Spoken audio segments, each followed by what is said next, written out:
Und Wolfgang, du hast erzählt, als Dank, dass deine Tochter geheilt wurde nach 20 Jahren durch Saint-Charbel, durch das Öl, Ja, durch Saint-Charbel, bist du den Camino gegangen, ja? ja, den Camino de France, also diesen spanischen Pilgerweg.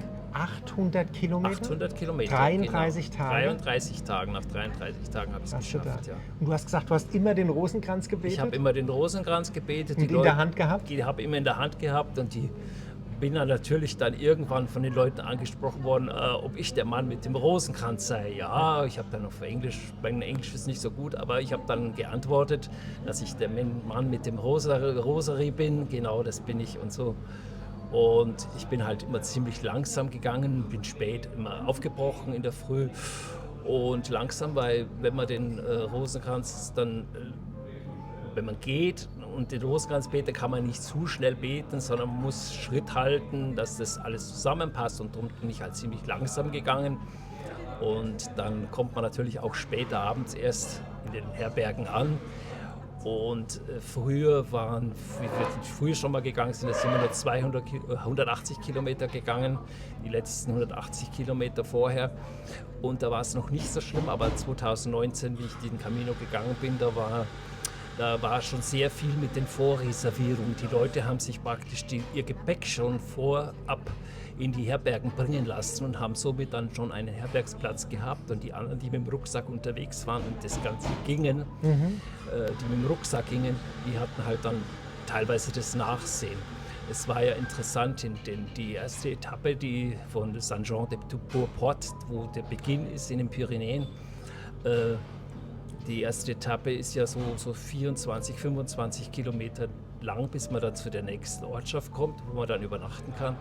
Und als ich da ankam, da waren alle 3 Herbergen und sogar das Hotel voll ausgebucht. Es war kein einziger Schlafplatz. Ja gut, dann gehst du weiter.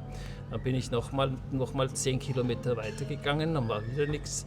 Und dann habe ich unterwegs schon andere getroffen, einen aus South Carolina, ganz nett, und ein Anwalt auch aus Amerika irgendwo. Da waren wir jetzt dann sind dann zu viert weitergegangen, um irgendwo was zu kriegen. Und ein Engländer, der hatte dann eine Herberge in so einem kleinen Hotel, da hat er gesagt, kommt mit und schaut, vielleicht kriegen wir da was. Und dann war das letzte Zimmer, wurde dann noch vor uns vergeben, dann waren wir wieder nichts. Und dann haben wir was Tolles erlebt. Wir sind dann wieder weitergegangen, gingen dann so durch so eine Turnhalle durch und standen da, wussten nicht wohin. Dann kam da so ein Mann aus einer kleinen Kneipe und fragte uns, ob wir Hunger hätten. Da haben wir gesagt, ja, wir haben Hunger. Ja, der kommt mit rein, und dann hat er uns ein Menü gezaubert. Und dann hat er halt gesagt, dass wir keinen Schlafplatz finden. Dann hat er rumtelefoniert und hat aber auch keinen gefunden. Und dann hat er zu mir gesagt, come with me, komm nach oben. Und dann hat er schnell im Zimmer ein bisschen was zusammengeräumt.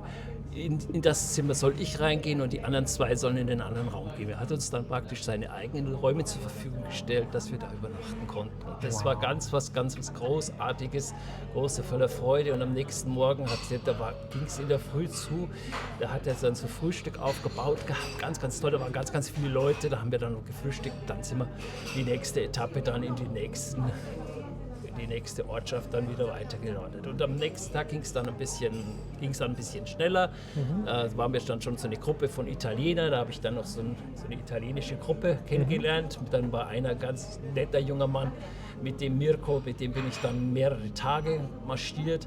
Und obwohl er kein Deutsch kannte und ich kein Italienisch konnte, mein Englisch verstand er auch nicht so gut, aber es ging trotzdem ganz toll. Wir sind dann zusammengegangen und das war auch der einzige, den ich dann in Santiago, wie ich dort eingezogen bin, den ich auch dort nochmal getroffen habe. Mit den anderen, die ich unterwegs getroffen habe, die Leute, die habe ich dann in Santiago komischerweise alle nicht mehr getroffen, aber wir haben uns dann nochmal getroffen. Er ist dann nochmal weiter nach Finstere zu dem Kap da, zu dem Ende der Welt, aber ich konnte es leider zeitlich nicht mehr, weil ich meinen Flixbus schon zurückgebucht hatte und dadurch ging das natürlich nicht mehr. Und wie war die Erfahrung, wenn du jetzt zurückschaust auf diesen Camino? Wie würdest du das beschreiben, diese Erfahrung? Ja, das ist halt dieses jeden Tag, das Besondere, sich aufraffen und die Weg zu gehen, diese Kilometer, die man sich so vornimmt, und die muss ich jetzt schaffen. Aber wenn man mit betend geht und mit der Mutter Gottes und mit dem Heiland und mit dem Schutzengel zusammen marschiert, mit den Heiligen, dann geht es und dann kriegt man auch die Kraft. Und die Leute, manche hatten ja schon am ersten Tag Blasen. Ich habe vorab schon gesagt, Mensch, jetzt müsst ihr mir helfen. Ich will keine Blasen haben, ich muss das ohne Blasen schaffen. Und ich habe wirklich in den 33 Tagen nicht eine Blase gehabt. Also ich konnte alles ohne Blasen und so marschieren. Wunderschön. Ja. Unglaublich. Und du hast gesagt, die Leute haben dich angelächelt, weil du den Rosenkranz in der Hand hattest? Die haben mich angelächelt, weil ich den Rosenkranz hatte. Und viele lachten dann schon über mich, weil ich ja so spät immer ankam. Und dann war es dann eine Dame, die hat gesagt, nee, sie hat nichts mehr frei. Und dann ging ich ein paar Schritte und dann schreit sie mir, hello, I have a bed for you. Und dann kriege ich doch und so. Dann hat sie mir dann eins gegeben, dann in so einem 4-Bettzimmer sogar nur, das war ganz toll, da waren aber dann nur 2 Männer drin, weil die waren nicht so viele da. Und ein anderes Mal, das war auch interessant, da habe ich dann einen Mann aus Wien kennengelernt und für den war es sehr wichtig, dass er essen konnte. Der hat dann manchmal 2, 3 Menüs an einem Tag gegessen, der hatte einfach so viel Hunger. Und der kam dann schon, ich kam an und da saß er schon. Sage ich, ja Walter, bist du schon da? Ja, ich bin schon da, ich tue schon essen. Ach, ich habe so eine schlechte Unterkunft, das sind 30 Leute drin in dem Raum. Ja, ich habe noch keinen, ich frage jetzt mal. Dann fragte ich den Mann und dann sagte er, nee, all full. Und da wollte ich schon wieder gehen. Jetzt bekam er einen Anruf, es ist was frei. Dann hat er gesagt, ich darf raufgehen, ich soll später bezahlen und dann kam ich in ein 6-Bettzimmer. Dann bin ich ja zu Walter runter, da habe ich gesagt, Walter, ich habe ein 6-Bettzimmer, wir sind aber nur zu zweit. Ach du hast Glück, ich habe kein Glück, sage ich, ja, weil es ist halt so. Der Rosenkranz, würde ich sagen. Der Rosenkranz, ja, genau. Die Kraft des Rosenkranzes. Ja, die Kraft des Rosenkranzes. Und wen würdest du empfehlen, den Camino zu gehen mal? Den Camino zu gehen, den kann man jedem empfehlen, denn das ist das ganz Besondere. Man kann runterkommen, man kann Ruhe erfahren, Ruhe mit sich selbst, man kann in sich gehen, man kann ganz tief in sich reingehen, das ist ganz, ganz wichtig. Wichtig ist natürlich, dass man da vorher vielleicht zur Beichte geht, weil man dann die Kraft auch mehr hat noch, weil dort ja auf dem Camino schlecht... Kann man das nicht machen? Mit dem Beichten, also schwierig, weil außer man kann gut Englisch, dann kann man auf Englisch beichten, aber da findest du keine deutschen Priester oder so zum Beichten oder so. Und zur Messe gehen, kann man das Messen kann man zwischendurch schon. Spanische Messen sind zwischendurch schon am Abend. In so Dörfern und so, oder wie findet man die? Ja, das ist in den größeren Ortschaften. Also ich habe in der Zeit geschaut, dass ich Sonntag zumindest in eine Messe kam. Und das habe ich dann immer geschafft. In den größeren Orten, da habe ich dann immer eine geschafft. Ja. Wow. Ja, unter der Woche ging es ganz schlecht. Weil wenn in den Einöden dadurch ging, da waren die Kirchen teilweise zugeschlossen, also aber auch sehr schön offen. Was zusammenfassen, was würdest du sagen? Warum mal den Camino gehen? Es ist eine besondere Erfahrung. Das muss man, ich glaube, kann man gar nicht beschreiben, das muss man erleben. Man muss einfach sagen, jetzt gehe ich los und schau, wie weit ich komme.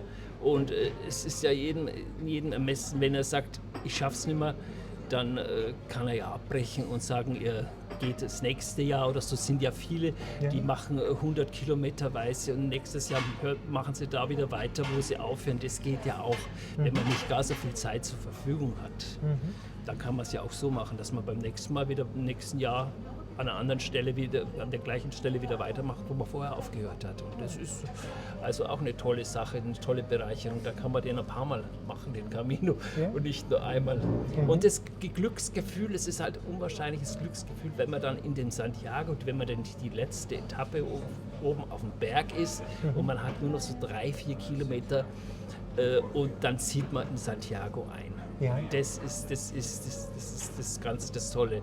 Ich war damals natürlich ein bisschen traurig, weil die große Kathedrale, wo der Weihwasserkessel geschwenkt wird, die wurde zu dem Zeitpunkt gerade renoviert und umgebaut und jetzt fand es nicht statt. Ja. Da war dann ist in so einer in so einer Nachbarkirche fanden dann die Gottesdienste statt. Es war auch sehr schön, aber diese Kathedrale mit dem Weihwasserkessel, sowas sieht man halt nicht alle Tage. Das ist schon was Besonderes an Wow. Santiago. Die Muss man Krönung wirklich dann sagen, am Ende. Die Krönung, ja. Aber 2011, wie wir mit der Gruppe unterwegs waren, da haben wir es erlebt gehabt und das war ja einmalig damals schon und das war auch toll. Danke sehr für das schöne Ja, Interview. bitteschön.